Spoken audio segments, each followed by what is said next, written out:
दुनिया के आगे हिंदुस्तान की ऐसी बेइज्जती आज तक किसी भी प्रधानमंत्री ने नहीं कराई है।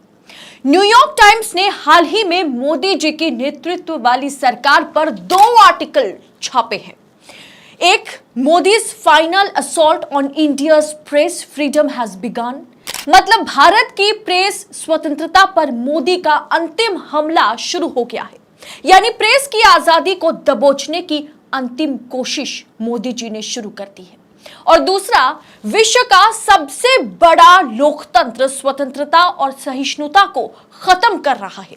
दोस्तों, न्यूयॉर्क टाइम्स का प्रधानमंत्री मोदी पर इस तरह का हमला, सीधा हमला देश की राजनीति को हिला दिया है।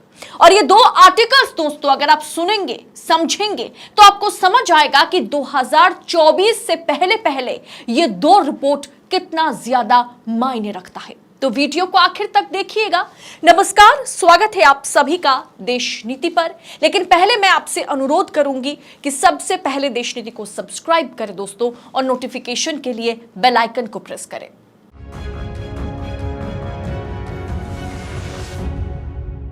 देश नीति, केवल सच्ची और पक्की खबरें। किसी प्रधानमंत्री के कार्यकाल में इस तरह से सरेआम देश को जलील नहीं होना पड़ा।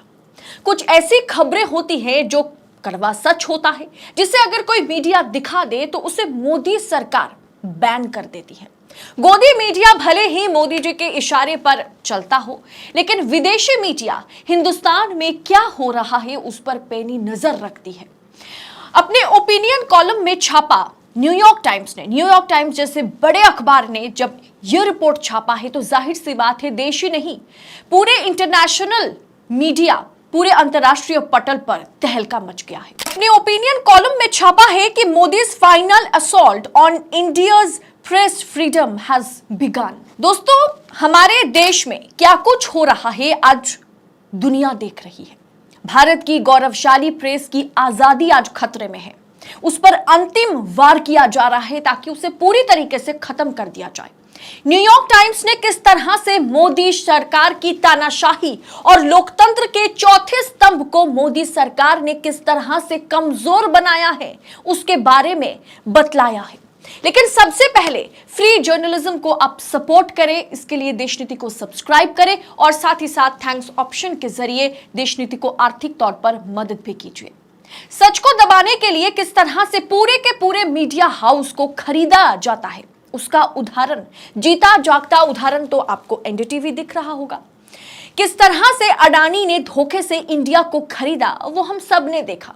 किस तरह से गोदी मीडिया मोदी की वाहवाही में थिरकती हुई नजर आती है ये हम हर रोज सुबह शाम देखते हैं। किस तरह से सच दिखाने पर डॉक्यूमेंट्री या न्यूज चैनल को बैन करने पर बात आ जाती है वो भी आप अच्छे से जानते हैं। इलेक्टोरल बॉन्ड पर रिपोर्टिंग की जा रही है तो यूट्यूब मोनेटाइजेशन रद्द कर रहा है। लेकिन इस पर अब न्यूयॉर्क टाइम्स ने मोदी सरकार की क्लास लगा दी, ऐसी तैसी कर दी। न्यूयॉर्क टाइम्स में ये जो खबर छपी है ना दोस्तों, India's proud tradition on free press at risk, और साथ ही साथ Modi's final assault on India's press freedom, ये कुछ और नहीं है, ये हकीकत है और ये सच है। अमेरिकी अखबार न्यूयॉर्क टाइम्स ने भारत की आजादी को खतरे में बताया है। स्वतंत्र समाचार मीडिया को डराने, उसको सेंसर करने, चुप कराने और दंडित करने के शक्तियों का दुरुपयोग लोक लुभावन और सत्तावादी नेताओं की एक खतरनाक पहचान है। भारत के प्रधानमंत्री नरेंद्र मोदी इस खेमे में पूरी तरह से शामिल है। यानी कहीं ना कहीं उनके साथ हिटलर का तुलना किया गया है। प्रेस की स्वतंत्रता को कम करने में उनका महत्वपूर्ण योगदान है, नरेंद्र मोदी का योगदान है, जो दुनिया के सबसे बड़े लोकतंत्र के रूप में भारत की गौरवपूर्ण स्थिति को कम कर रहा है। 2014 में मोदी के सत्ता संभालने के बाद से पत्रकारों ने लगातार अपने करियर, अपनी जान जोखिम में डालकर उन चीजों की रिपोर्टिंग की जिसे सरकार रोकना चाहती थी। कमिटी टू प्रोटेक्ट जर्नलिस्ट के वैश्विक सूचकांक में भारत प्रेस स्वतंत्रता को खत्म करने के मामले में 11वें स्थान पर है। कई पत्रकारों की मौत की गुत्थी अभी तक अनसुलझी रह गई, उसकी संख्या काफी ज्यादा है। फ्रीडम ऑफ प्रेस की सूचकांक में भारत 222 में से 150वें स्थान पर है 180 देशों में। सबसे कम प्रेस स्वतंत्रता के मामले में अमेरिका 42वें स्थान पर है और भारत 150। वहीं दोस्तों अगर रशिया की बात की जाए तो रशिया भारत से थोड़ा ही नीचे है, 155वें स्थान पर। चीन 175वें स्थान पर। इसके नतीजे स्वरूप जो है वो हम देख पा रहे हैं कि सेल्फ सेंसरशिप लागू है। इसके साथ ही छिपने वाली रिपोर्टों में, सरकारी लाइन से मेल खाती रिपोर्टों में तीखे हिंदू राष्ट्रवाद की झलक भी दिखाई देती है। बीबीसी की द मोदी क्वेश्चन ने 2002 गुजरात दंगे में हुई हिंसा पर डॉक्यूमेंट्री बनाई तो उसे इमरजेंसी एक्ट लगा करके मोदी सरकार ने बैन कर दिया।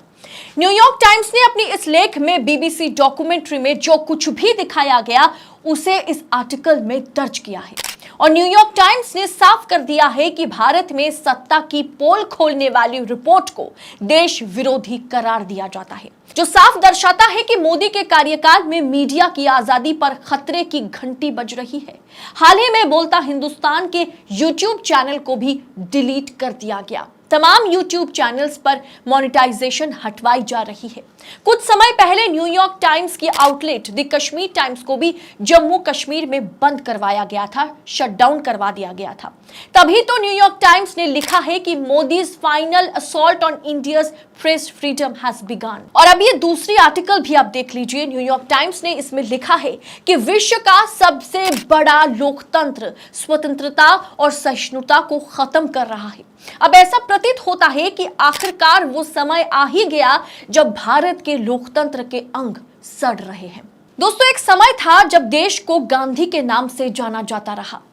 जिस देश को ईश्वर अल्लाह तेरे नाम से जाना जाता रहा, उस देश पर आज इस तरह की टीका टिप्पणी की जा रही है। आज उस देश को असहिष्णुता, दंगे और कम्युनल राइट्स के लिए जाना जा रहा है। क्या भारत को इस तरह विश्व गुरु बनाने का वादा मोदी जी ने किया था? न्यूयॉर्क टाइम्स के इन दो आर्टिकल्स में जो लिखा गया है, जो रिपोर्ट छपी है, उसने तहलका मचा दिया है। उसने 2024 चुनाव से पहले इतना तो साफ कर दिया है कि भारत में, देश में सब कुछ ठीक नहीं है। क्या भारत वाकई डिक्टेटरशिप की ओर आगे बढ़ रहा है? क्या नरेंद्र मोदी अगर तीसरी बार के लिए प्रधानमंत्री बन जाते हैं तो भारत को खतरा महसूस होगा? अंतर्राष्ट्रीय पटल पर भारत को कुछ और तरीके से प्रेजेंट करेंगे नरेंद्र मोदी? आपको क्या लगता है? ये दो आर्टिकल ने जिस तरह से मोदी सरकार की पोल पट्टी खोल के रख दी है और 2024 चुनाव से पहले जनता को चेताया है कि अगर तीसरी बार प्रधानमंत्री नरेंद्र मोदी ही बनते हैं, अगर भारतीय जनता पार्टी की सत्ता वापसी होती है, तो देश में डेमोक्रेसी नहीं रहेगा। देश कहीं ना कहीं डिक्टेटरशिप की ओर बढ़ रहा है और आगे पूरी तरह से बढ़ भी जाएगा। इस पूरे विषय को आप किस तरह से देखते हैं? क्या इन दो आर्टिकल्स पर आपकी भी राय वही है जो इस आर्टिकल में लिखा गया है? आप अपनी राय हमारे साथ कमेंट बॉक्स में जरूर शेयर कीजिएगा। बाकी जैसे रिपोर्ट में हमने आपसे कहा कि पूरी तरह से मीडिया को दबाने की कोशिश हो रही है। अगर हमारी तरह हर रोज हर शाम गोदी मीडिया के बड़े बड़े एंकर भी सत्ता से सवाल पूछने लगे, अगर नरेंद्र मोदी की आंखों में आंखें डालकर सवाल पूछ ले, तो सत्ता हिलने में 2 मिनट समय नहीं लगेगा। ऐसे में आप अपनी राय हमारे साथ कमेंट बॉक्स में तो साझा जरूर करेंगे। साथ ही साथ देश नीति को अपना भरपूर प्यार दे, देश नीति को सपोर्ट करें। आजाद मीडिया को, स्वतंत्र मीडिया को इस समय आपकी सहयोगिता की सबसे ज्यादा जरूरत है। चैनल को सब्सक्राइब करने के साथ साथ वीडियो के अंत में रिपोर्ट पसंद आया होगा तो थैंक्स ऑप्शन का इस्तेमाल जरूर कीजिएगा। इससे देश नीति की आर्थिक तौर पर आप मदद कर सकते हैं। बहुत बहुत शुक्रिया। जय हिंद, जय भारत।